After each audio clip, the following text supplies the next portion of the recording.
Kailin Alcantara, suko na sa issue ng breakup nila ni Kobe Paras.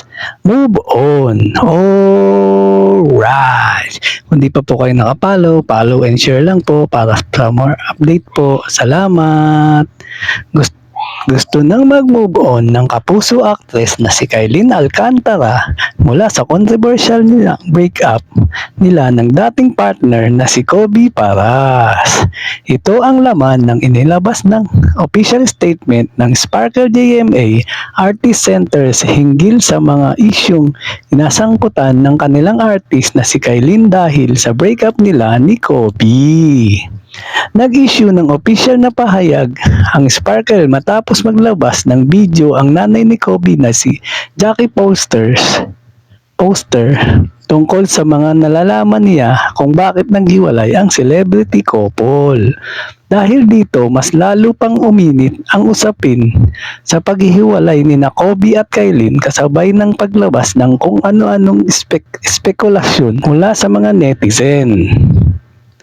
Pareho ngayong naninega at nababash sina Kobe at Kailin dahil sa mga nakakalukang revelasyon ni Jackie.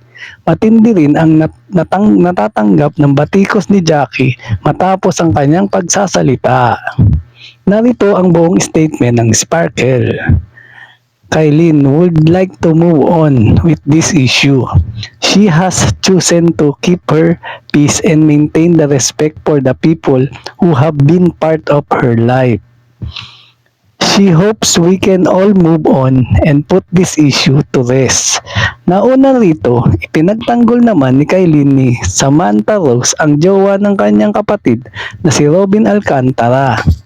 Nagpost sa Instagram stories si Samantha para depensahan ang actress laban kay Jackie. Kailin is not and has never been manipulated or abusive. She has been nothing but supportive toward Kobe. To publicity damage her reputation with false claims, especially when she has done nothing to deserve it, is deeply wrong, pahayag ni Samantha.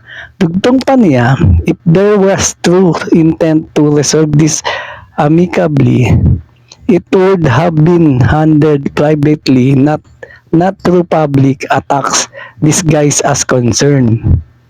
I sincerely hope moving forward, you can choose integrity, fairness, and genuine respect over distortion and harm.